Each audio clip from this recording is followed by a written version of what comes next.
views and opinions expressed in this program are those of the participants and do not necessarily reflect the views of BronxNet or the program underwriters.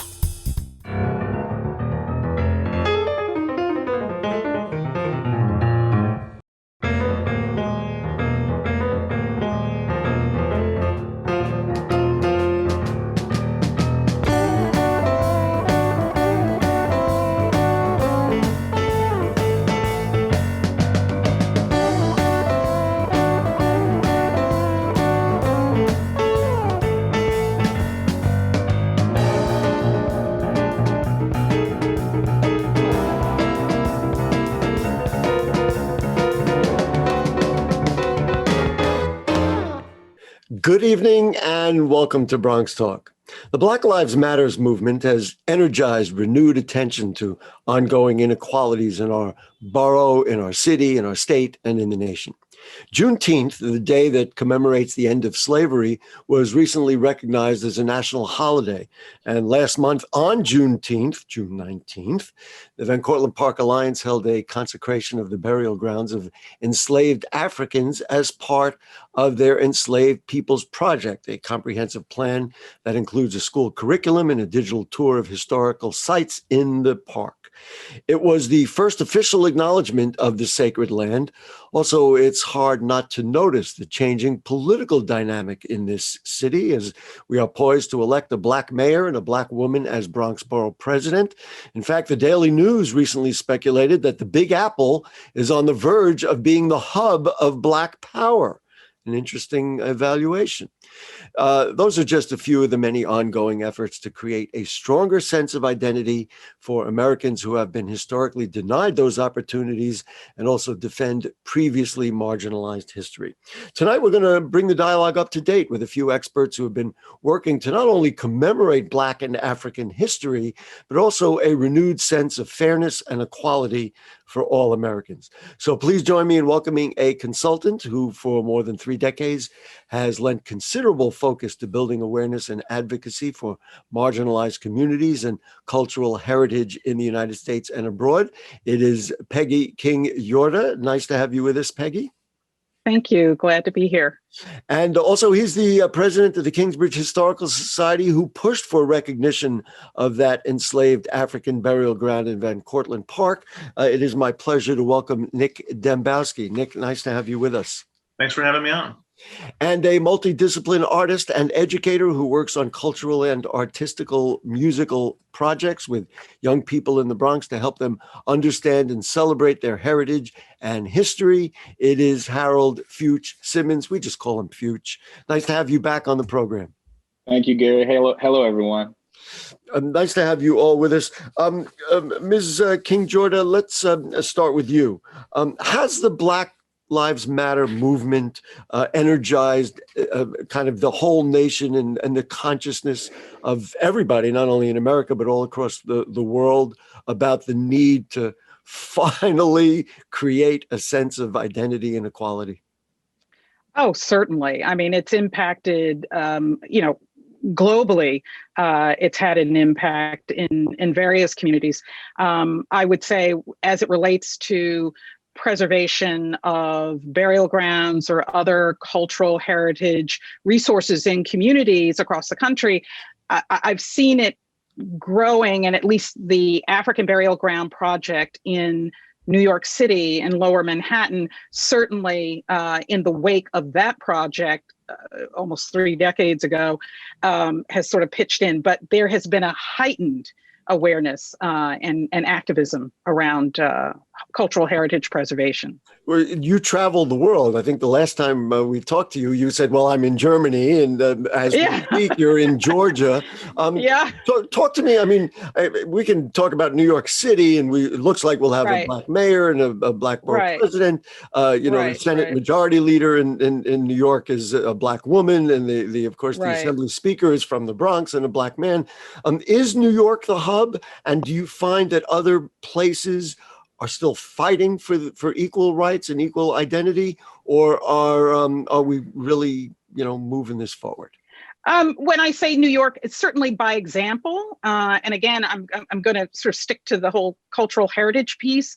The African burial grounds set the stage and really laid the groundwork for a lot of communities, such that, I was contacted by a group, some folks on the ground in St. Helena, which is a British territory in the South Atlantic, about 1,000 miles off the coast of Cape Town, South Africa.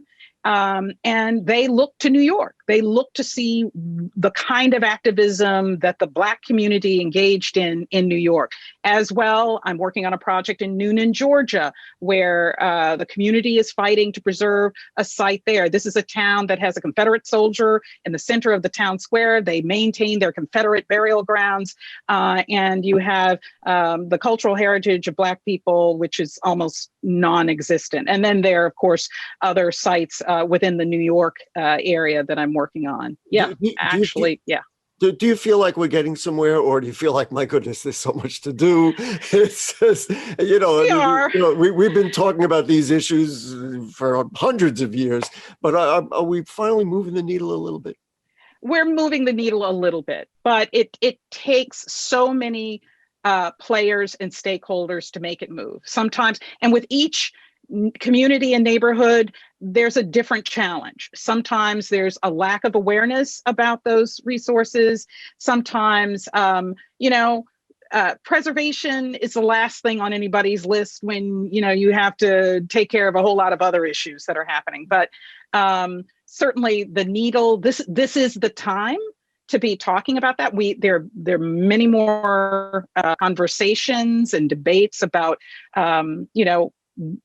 what's due to African-American people and how it is that we reflect upon the heritage and the contributions of the community to the larger I think on some levels you were being kind. There's also still prejudice out there. There's complete racism. Georgia, you see it all. Absolutely. I have one last question for you, and then I want to bring in the others.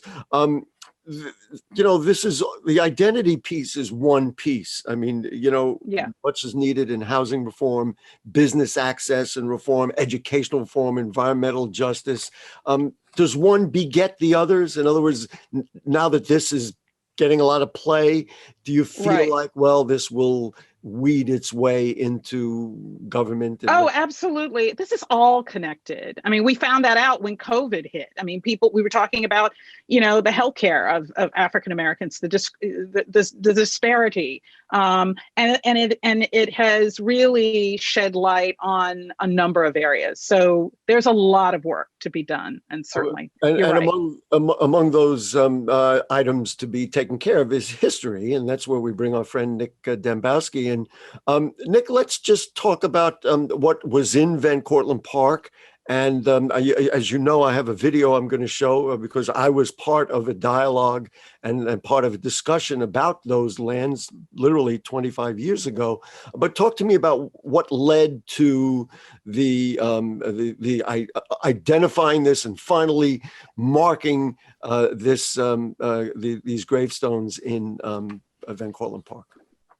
Well, it's really a long story, Gary. Hundreds of years, actually.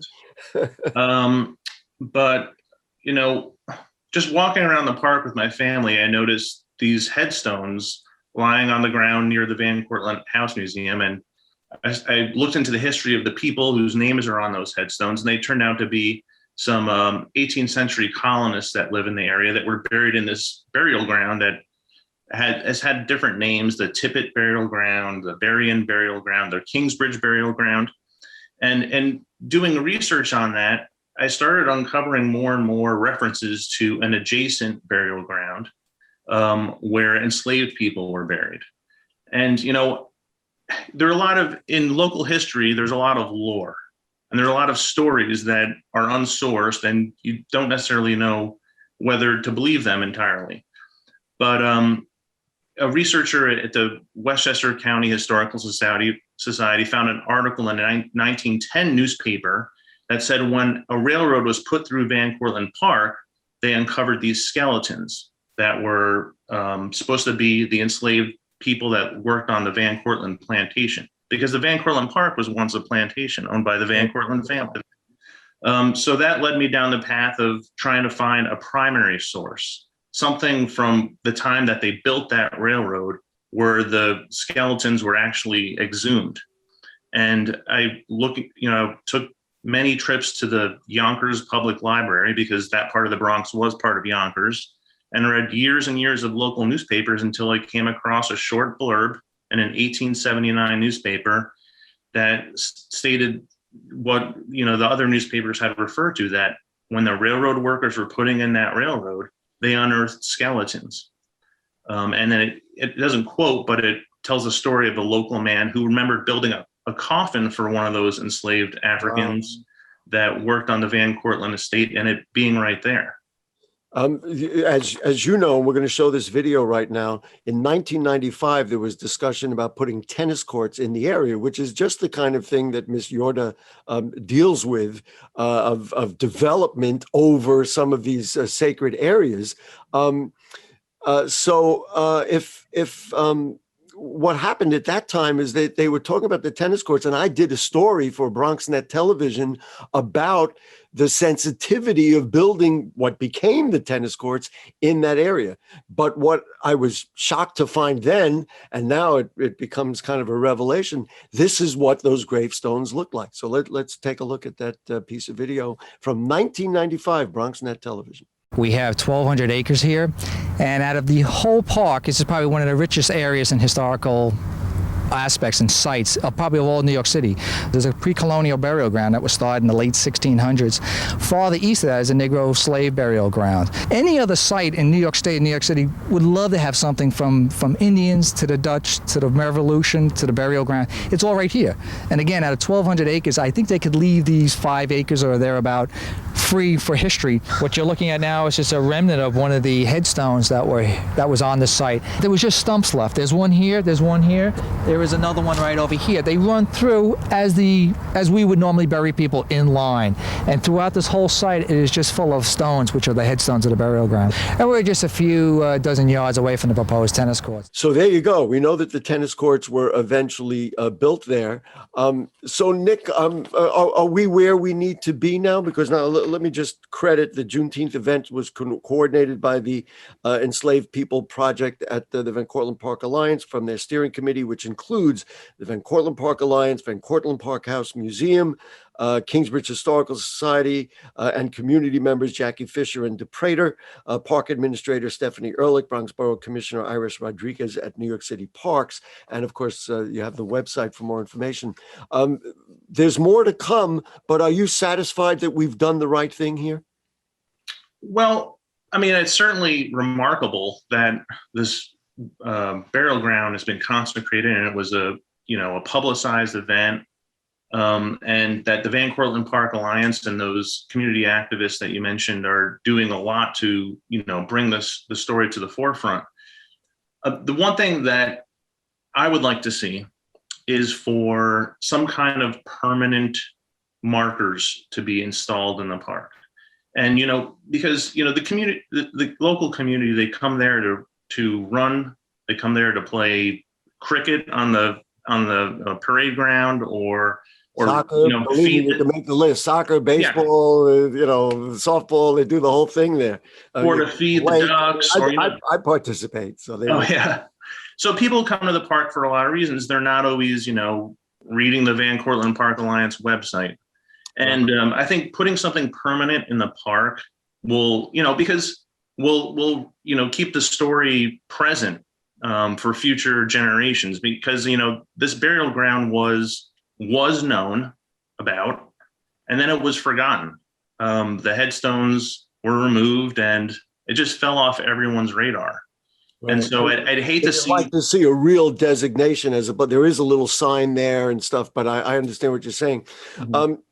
One of the things that, and I still have the program from that event, which I attended, one of the things that I was very impressed with, and frankly, I loved, is that the way this was communicated was through art and music. There were musicians there. There was poetry read, and that underscored. And that's why I reached out to our friend Fyutch to talk about the role of music and art in this culture. And Fyutch works at Dreamyard and is an educator.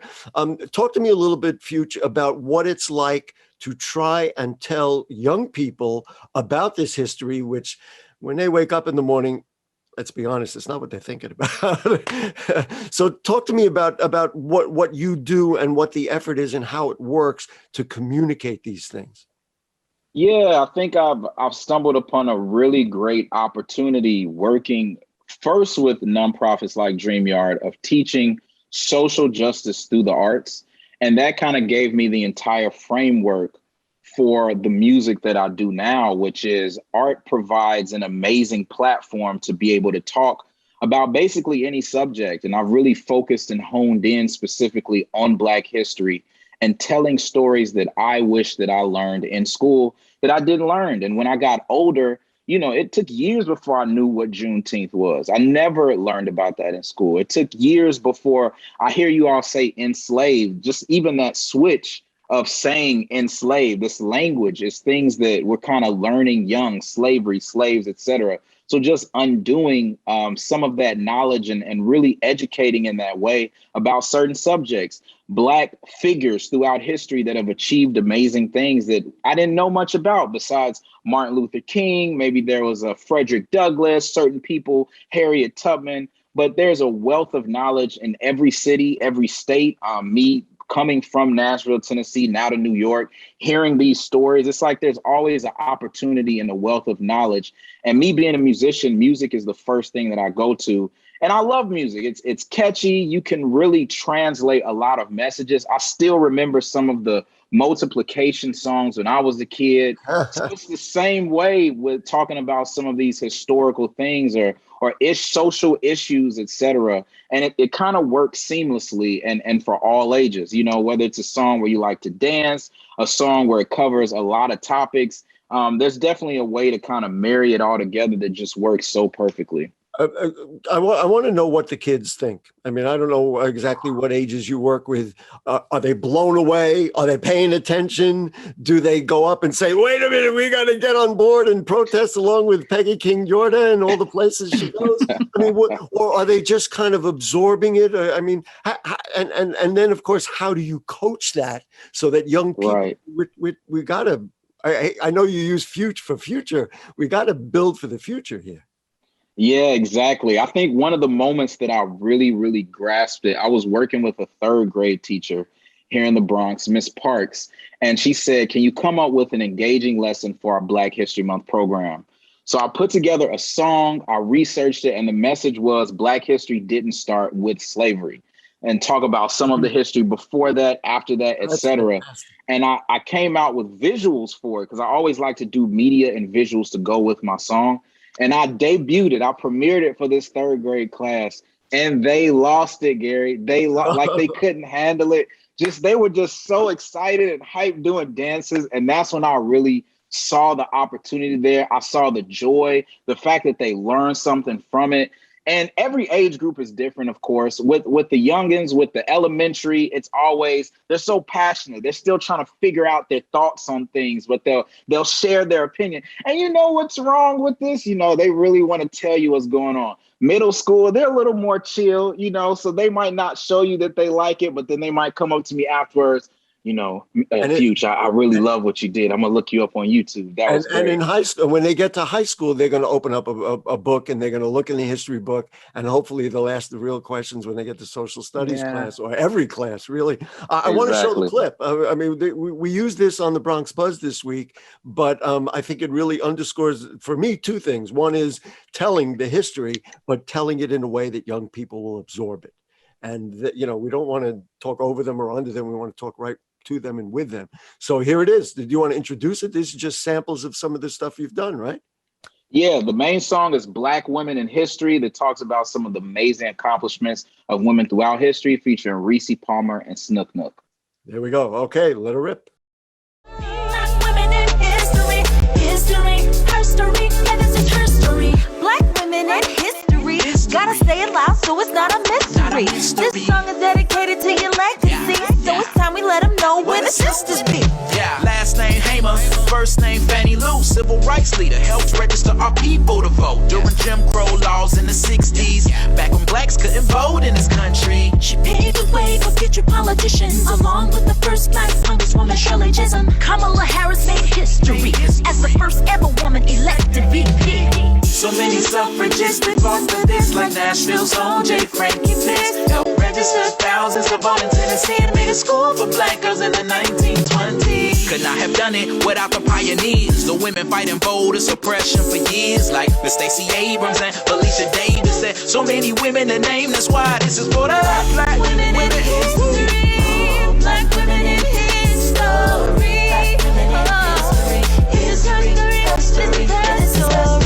Okay, there we go. That's Fyutch, and that's the great work that he does with young people. So I'm going to start with you, Fyutch.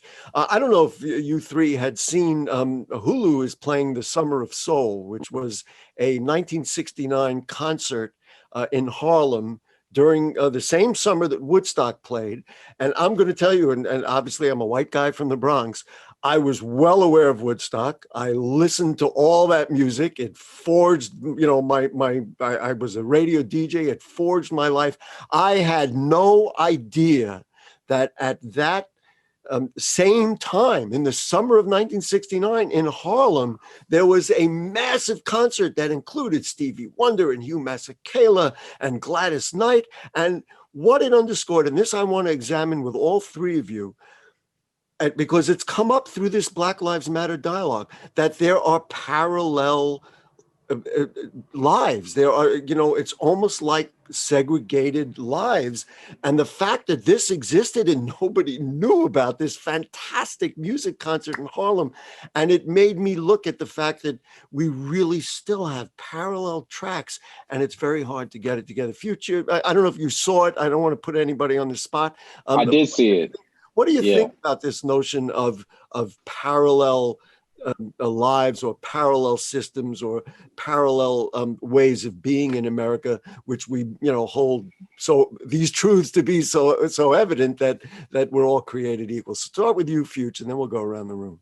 Yeah, it's heartbreaking. It's something that growing up Black, it's always been evident. But I think we're reminded of it at certain times. I think sometimes we get comfortable and we think that it no longer exists. I think social media, streaming has kind of put it in our faces once again that this exists. When I was younger, we used to see the black and white videos from the 40s, the 30s, the Jim Crow era. And it just had this feeling of that was the past, you know, but we've moved on from that. But it still exists. It still always has existed. And I think because of social media and some of the conversations that we're having, it's right back in our faces again. We can't ignore it. So it's one of those heartbreaking things. But yeah, unfortunately, we are still in a very segregated mindset and mentality. And you know, my agenda here is really to put it out on the table and let's understand it. Let's embrace each other. We all live the lives that we live. I mean, that's what my interest is. Nick, let's talk from the point of view of history. Has history missed anything here? And the history has a hole that it has to fill now. And I guess your work with Van Cortlandt Park is part of that, right? Well, I think, you know, most contemporary historians understand that history, you don't put a cap on history and move on to the next thing. It's always a process of uncovering what happened in the past, even if it has been written about before. I mean, the history of the Bronx had been written about dozens of times. I read many local history books and never once came across any reference to any Black people living in the Bronx at all.